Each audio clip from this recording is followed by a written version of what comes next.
M. The Media Project.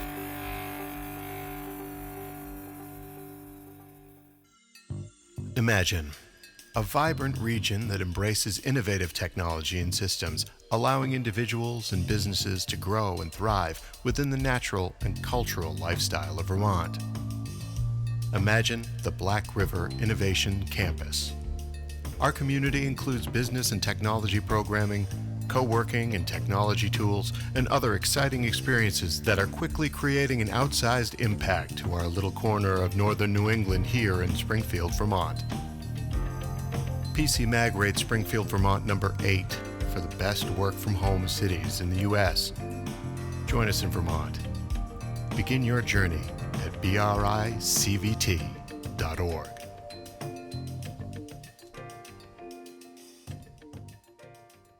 Welcome to Innovate02. We offer you the second part of our interview with founder Darren Mark and COO Mark Walton of Humnet.live. We hope you enjoy.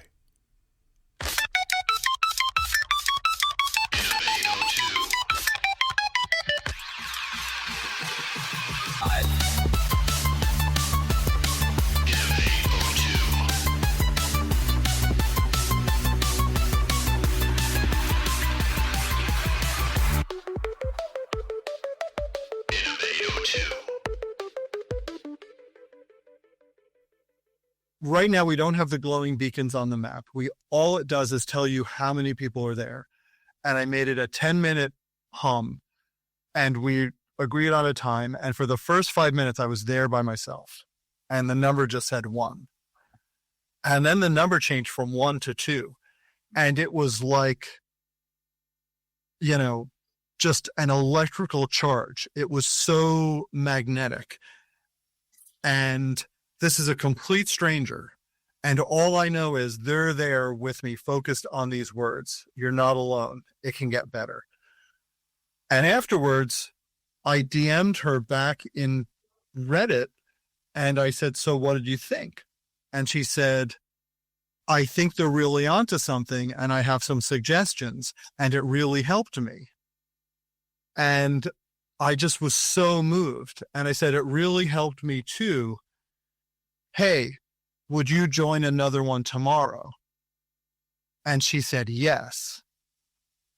And that was like, so we have this hypothesis around altruism and reciprocity. And Matt and I have had the occasion to speak to some very smarter than us, well, smarter than me, people. And one of those people said, altruism is actually one of the only proven interventions for things like depression. I mean, other than therapy and whatnot. So the idea that we can create a virtuous cycle, and that I could get this complete stranger to say, oh, it helped you? Yes, I will show up for you again tomorrow. When they had just said, today is my last day, literally said, today is my last day. And I got them to commit to tomorrow. Was so profoundly moving. And so when we get asked by investors, what traction do you have? I really just have to pay attention to this signal. And I mean, we did a pilot test with 100 college students, and 80% of the participants in the pilot said they would join future hums, and that was really thrilling. But one of the hidden signals, when we started to dig into the data, we said, hey, people, even though this is a pilot, are struggling with some real things. Who will join a hum to support someone struggling with substance use?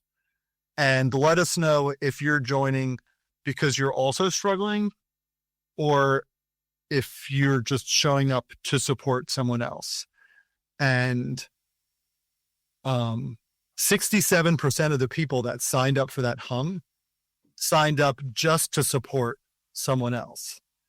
And that was just so beautiful. You don't think of college students necessarily as being this altruistic bunch, but it turns out when given the chance, people would willingly sign up and give 5 minutes of their time to show up to support someone else. So we see college students as one real opportunity. And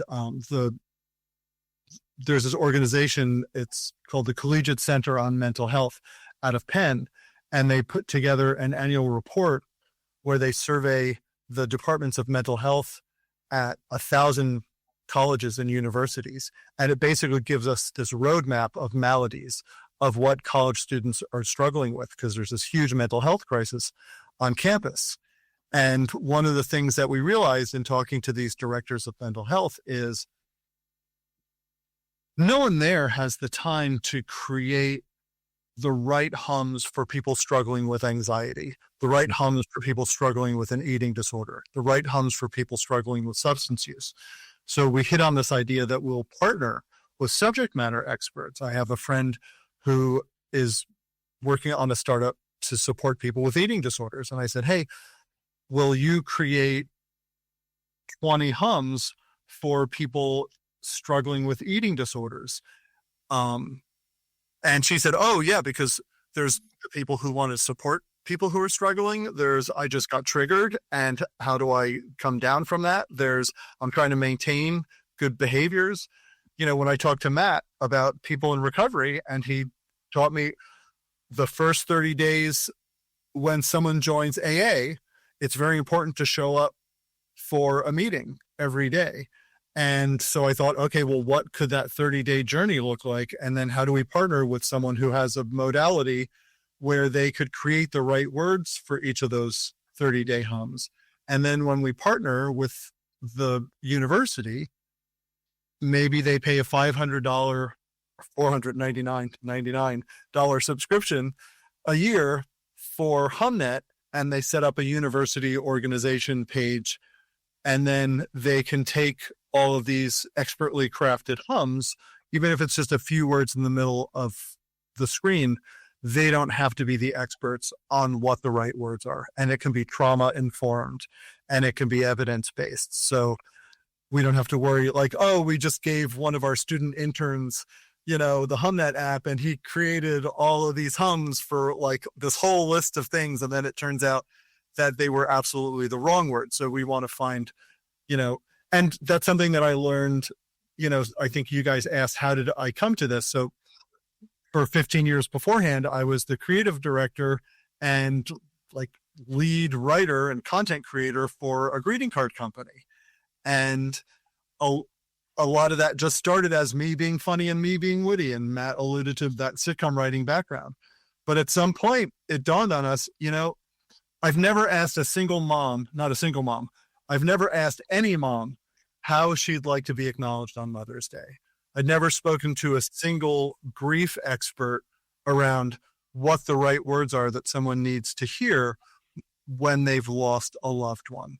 And so we started learning a lot of really profound things. And one of the things that we found was, there are some people who all they want to do is buy a blank greeting card. They 100% absolutely know the right words to say.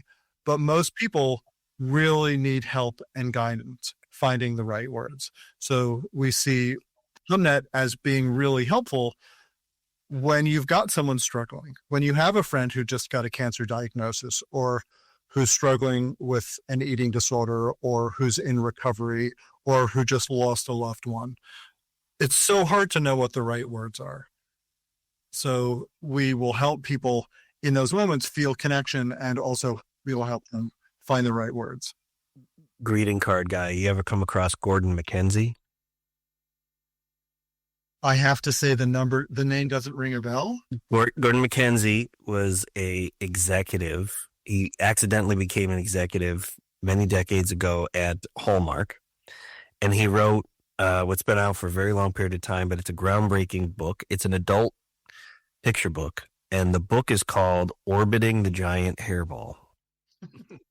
And the first time I read it, I was finishing up school, and it was profound. And because I hadn't yet, until I read the book, realized I was making profoundly bad errors in judgment on the way I was a young leader, young executive. because I was going to school and I was helping to run a startup company in CD manufacturing at the same time. And it brought me to tears as I suddenly realized that I was damaging people potentially. I was following my, the leader of the business and mimicking his activity. Because when you don't know yet yourself, how are you going to be? You mimic those people around you. And I didn't realize how caustic he was until I read that the book didn't solve all our problems or solve my problems, but it did highlight for me, oh my God, it's orbiting the giant hairball. You said your greeting card, guys. I thought, the one of the many profound things, and thank you for sharing everything you've just shared with us. We sometimes on the show talk a lot about the limitations of our economy, how we value things. And it only becomes more profound, not less profound, as time moves on. The prescient need to reevaluate the way we value things, how we find value in the economy. And, so I understand that's not the core of why you're doing what you're doing. But it seems to me, as I hear you talk, there's so much about what you're doing which really skirts up against, it grinds against that this idea of like the way we value things in the economy, how we express value in each other, and how we can. So in the music world or any artistic endeavor, we always say, there's the art, and then there's the art, there's the business, there's music, then there's the music business, and these things are often incompatible. It's about, we've been around for so long. Human beings have been human beings for a long time. Like, can't we spend some time figuring out new ways to value ourselves and our craft, right? That actually are compatible with each other, as opposed to that grind, right? That friction that isn't healthy. It leads to unhealthy human results, because the way we value things with money is so crude. And I'm not even trying to suggest that we don't value things with money. I'm saying maybe we still have money, but what we find value in and how we express in creating a sustainable financial environment for people, it needs to change. Well, if I could just jump in on that. Yeah. In terms, again, of my present day job, we are focused on, as I said, on the unhoused, mentally ill, cross-addicted population of California. Those are the people that are all on Medicaid. Okay, so we don't get private insurance. Even on Medicaid, if somebody comes off the streets and comes through our program, we give them, detox, 60, 90 days of residential, another 180 days of outpatient. By the time that person has gotten, that's a better part of 9 months to a year, the state has invested well over $50,000 in them. Now, that's better than incarceration, which in terms of, talking money in society, which is the alternative. And almost nobody gets better in jail. So, the idea is, and since 40 to 50% of the people in jail are really there only because they have some substance use or mental health issue, you take half the prison population, you put them into treatment if it's positive. It's a much, much better way of spending your money, just looking at it in dollars and cents terms. Where I'm going with this and why I'm, very excited about Humnet is because recovery, whether you're dealing with a mental illness, you're dealing with a substance use disorder, or you're dealing with a chronic illness, because we've already talked about chronic disease, is by its nature long-term. And how do you provide ongoing support, peer support, efficiently in a society where we've become so isolated? And that's where this tool that this application really that we are layering on top. Again, I'm holding up my phone, layering on top of this thing that we all have in our pocket that makes it easy for people who share a common problem to support themselves over a long time frame, is, when you look at it from an economic perspective, a really good idea from the standpoint of individual and societal investment.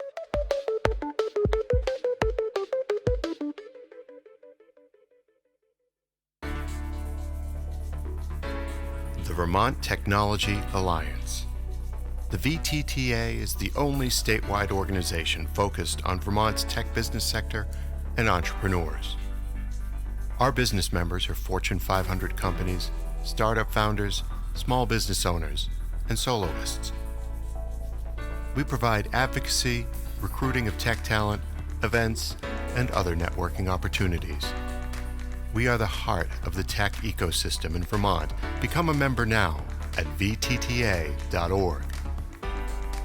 The Vermont Technology Alliance. Tech thrives here.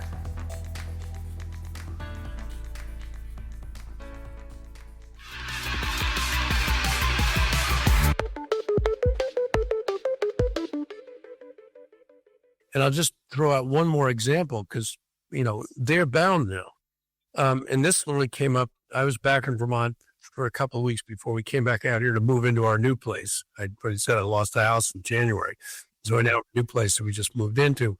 But while I was back there, a friend of mine reached out to me and was terribly concerned about his nephew, who had been a very successful, healthy, productive guy up until 2 years ago when he got COVID.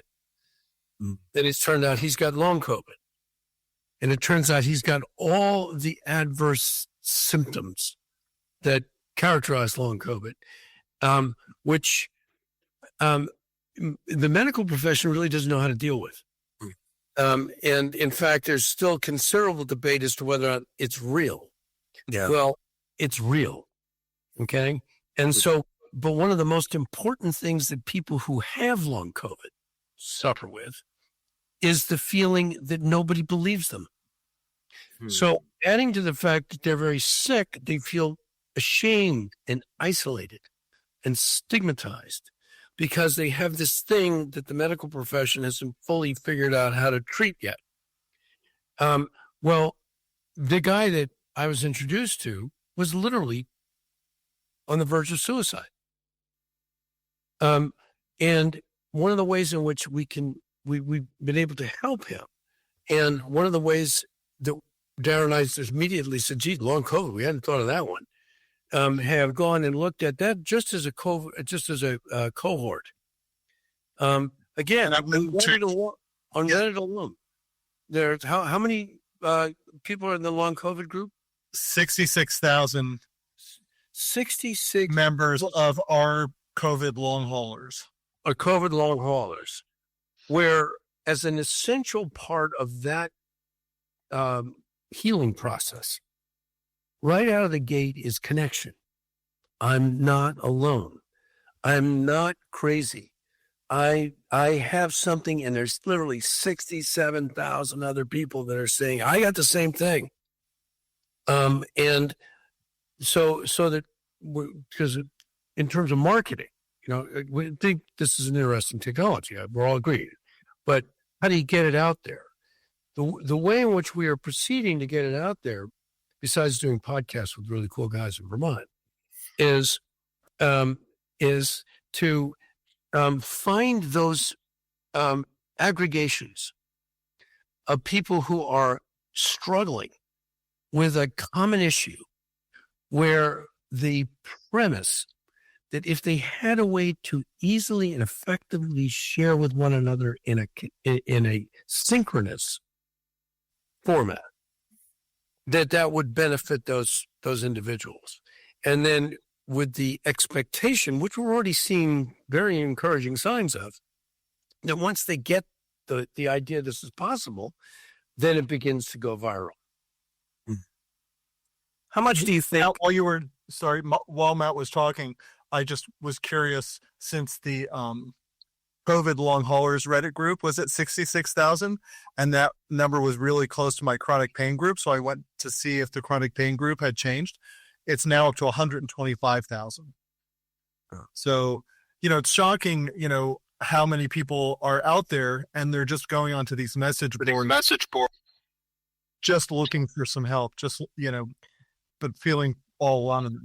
Anyway, sorry, go ahead. How much do you think that Humnet can have an effect on breaking down the mythology that, we're kind of all on our own, the mythology of the rugged cowboy? We're Americans. We just bucked down and did and all that kind of crap, which I'm not saying that's the reason why people feel isolated or the prevalence of mental health issues. It's a complex problem. We'll see that it has many different levels, but a lot of it is fundamentally this idea that we're told you're on your own. You got to figure it out. Human beings have never been that. Well, it's a pure mythology. We are communal by nature. Right. Okay. So it's not a myth. The mythology is, just to clarify, is that we can go it alone.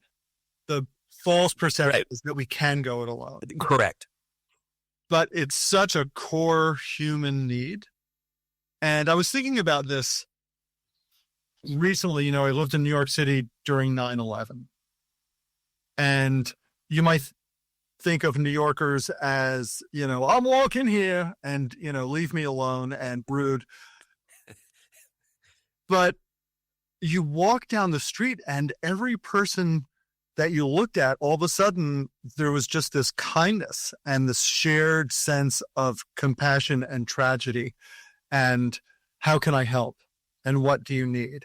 And I remember a similar experience after the Columbine shooting. And that was, in Colorado, and I was living in New York, but people were just so out of sorts and just looking for some way to make sense of it and some human connection.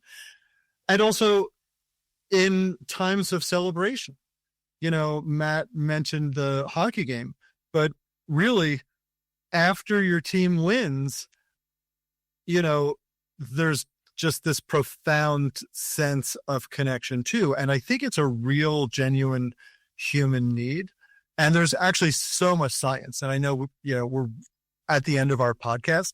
I'm actually working on a piece right now that is looking at a lot of the research around human connection. They've done all sorts of interesting things where they put people in fMRIs and they give them electrical shocks and they measure their stress response. And then they bring a loved one into the room and they give them an electrical shock and the stress response is gone.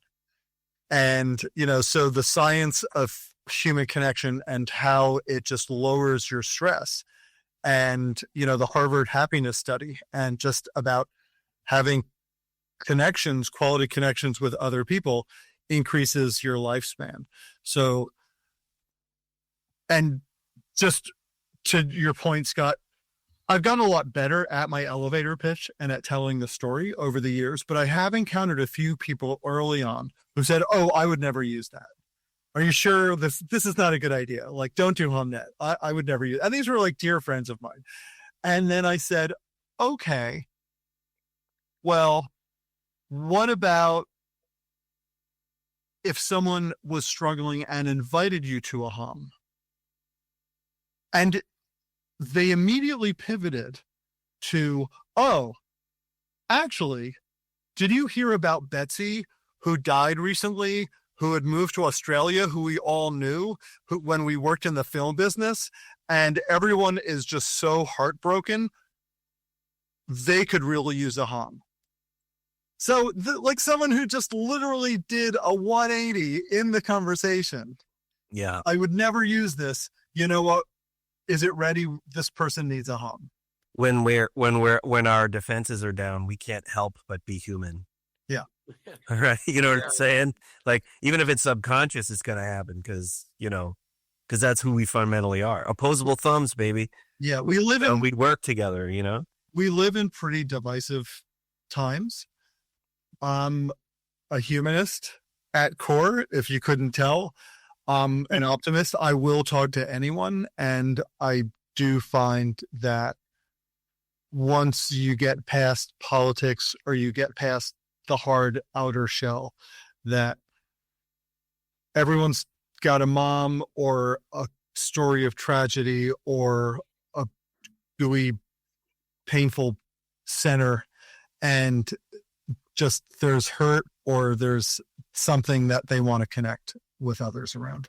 Talking with you, Darren and Matt, I'm reminded of a statement that occurs in Wynton Marsalis's The Ever Funky Lowdown, in which the voice of the Savior that keeps coming in as a refrain at intervals it's a long piece, long form jazz piece. And the Savior, it's supposed to be the voice of Jesus, says, "Create the right instead of avenging the wrong. Love somebody." It's just, it's actually a modern abrogation of a biblical text. And he put that out, by the way, like that piece came out the month that George Floyd was murdered. Oh. So just think about that specific. We were already well headed into, create the right instead of avenging the wrong. Don't tell me about what's wronged you. Or this group has wronged me. I want to go after that group. Yeah. Whatever, all the things that many of us have been doing for years to each other. Create the right. Do we have time for one really quick story, or should we wrap it up? Oh, no, go ahead, do it. This might be free podcast episode. You never know. So, we got a part 1 and part 2. Because we've talked about mental health, and we haven't necessarily talked about just the potential for global connection. And Scott, you just brought up social justice and George Floyd. And when I was working on our crowdfunding video, and I typed the words radical empathy, and as a writer, I was like, oh, did I just come up with a brand new concept? So I Googled it, and it turns out there's a book called Radical Empathy by Terry Givens. And, it's about social justice. And Terry is sort of a bit of a luminary in that field and is a professor and gives TED Talk level talks. And so I emailed Terry Givens. Hi, Terry. I thought I had invented the concept of radical empathy, but turns out you wrote a whole book about it. And she emailed me back and said, this sounds very interesting. I'd love to talk. And within 10 minutes of that conversation, she said, I might be willing to be an advisor. And now Terry is one of our advisors and gave us this beautiful testimonial for our crowdfunding video. And Matt, I don't know if I told you, I sent Terry the video. And I just heard back from her a couple of weeks ago. And she said, Darren, I've been thinking about you and Humnet. The world really needs a hum right now. Nice. That's awesome. That is a good place for us to maybe wrap it up. I do really, really appreciate the work that you're doing with Humnet. And I want to encourage folks to track you down on LinkedIn, track down Humnet. I know you guys have a good valuation right now, and there's opportunity for folks that want to have an impact with their actions. And so if there's anything you want to call out here for folks to look into, they can download Humnet, right? That's on the App Store. Yeah, the proof of concept for Humnet is it works. It's in the App Store. It's on Google Play. Our website is humnet.live, and folks can reach out to me through there. That's probably the easiest way to do it. Actually, if you just Google Humnet, nice, it'll come up. Or World Wide Web of Empathy.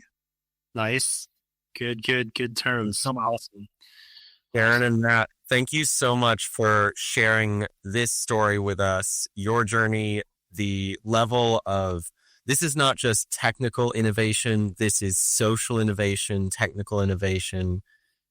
And with such a deeply emotional, dare I say, empathetic cause to it.